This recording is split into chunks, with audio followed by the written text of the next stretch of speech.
back. Jimmy Debworth, your selector. And we return with our special interview with our guest, Mr. Derek Diablo.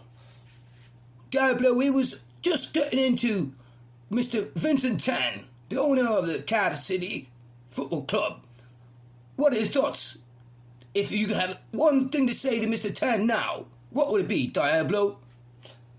Well, brother, I've gotten to know the people of Cardiff, and I've gotten to know the Cardiff City supporters. I've been inside the stadium for 3 matches, and I don't want to make any comments about the state of the morale of the club and things that I think could perhaps be done a bit differently to build the morale and change the atmosphere in the stadium. I don't want to go into that now because I do have a lot of experience in political organizing, and one of the principles of community organizing is that you want to go for one issue that everybody can agree upon, and so the term is agitate around that. And I'm not saying to agitate because the agitation is already there. It's already hostile, and there's already been protests, and the general sense among the supporters is that things are at a bad point, and even some people are hoping for relegation.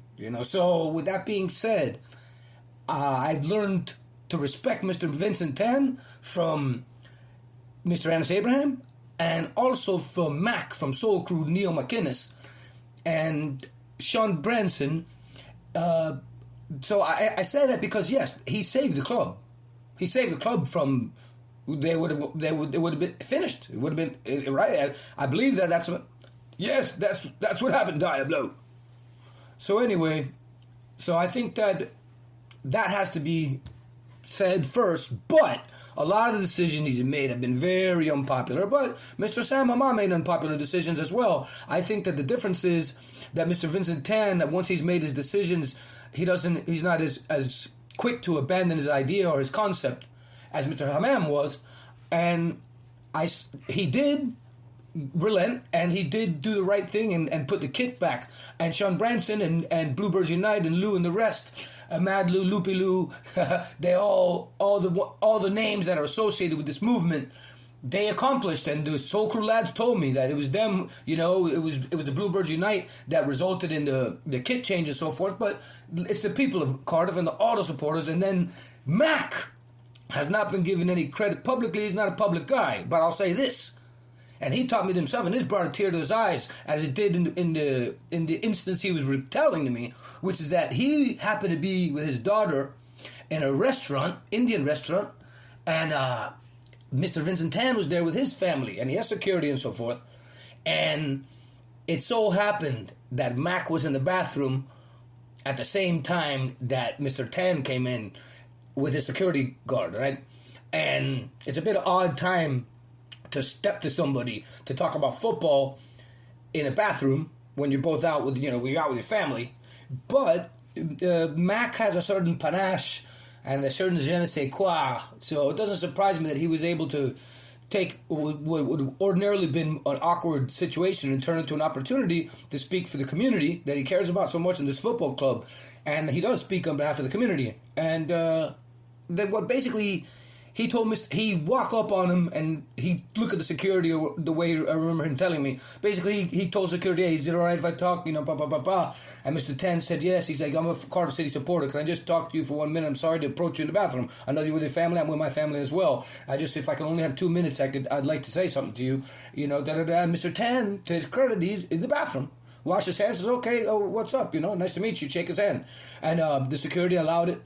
And basically, he told me this is, but when they were just talking about changing the kit to red, and he basically told him, Mr. Tan, if you do that, this is what it means to us and the coal mining community, and we're bluebirds through and through, and we understand that the red means something different to in Asia. It's good luck, but if you do that here, there's going to be sections of fans and supporters that refuse to wear the red kit, and there's going to be some that go along with it, and you're going to cause fights in the stands. You're going to be causing fights in the stadium among our own community over changing the color, and this eventually was the case.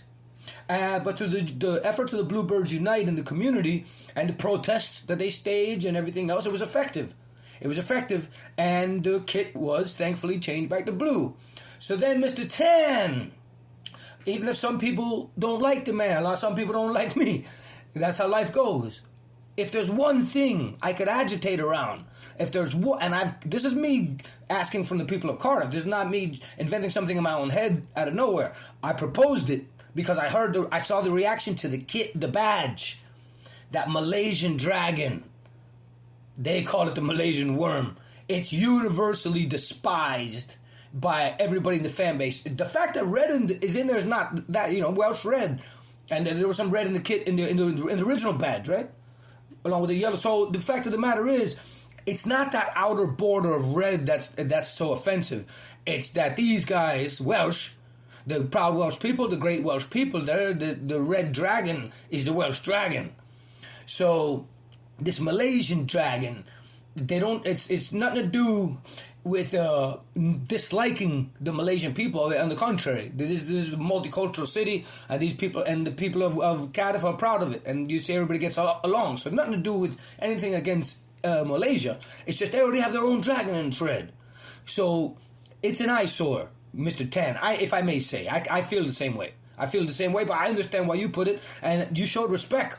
And what is it? Maybe you think in your head, what am I going to do? Keep doing everything these people want? No, you're the owner and you save the club. So I just would suggest to you, Mr. Tan, as an international Bluebird supporter, difficult for me to attract international support as I did with Plymouth Argyle, and they went up 2 divisions. I'm not saying it was solely because of me, but yes, the 12th man and the support of the international community. Americans didn't know who Plymouth Argyle was in 2018 until I started talking about it and talking about the people and the lads and the club and the city. And I've been doing the same with Cardiff, and I want to help Cardiff get the premiership. But as Bluebirds, and Bluebirds Unite has to be part of that. This movement is going to continue. I'm part of it, and I'm going to spread it worldwide, baby. Bluebirds Nation, you understand? And Mr. Tan, I'd love to have dinner with you. I'd love to meet with you and talk to you in person and talk to you about some of the other things that perhaps we could do to improve attendance and the morale in the football club. You're the owner. You're the boss. We understand that. But maybe it takes someone from the outside to mediate in this situation, as often happens in these sorts of conflicts, whether they be on a global scale or in a sport. So, Mr. Tan, respect to you. Thank you for saving the club. The people in general are unhappy with a lot of your decisions and the current state of the club, but we can improve this. And it's my goal to help. And Mr. Tan, if you hear this, brother, sir, I respect you, and God bless you and your family, but the people want you to change this dragon. I guarantee you, if you put the Welsh dragon on there, we can celebrate it, and we can help bring the management and the ownership of the club back together in unity and harmony with the people and the supporters as it should be. And I'll tell you, Mr. Jimmy Dubworth of Radio Cardiff, respect to you. Thanks for having me on. And I'll come back another time. You know what I mean? I can't wait to come back to Cardiff. So hopefully next time I'll do it in person with you. Cheers. Oh, thank you, Mr. Derek Diablo. Thank you. Yes, we'll love to have you again. As soon as you're back in Cardiff, let us know. We're going to break the commercial now. Radio Cardiff. Blah, blah.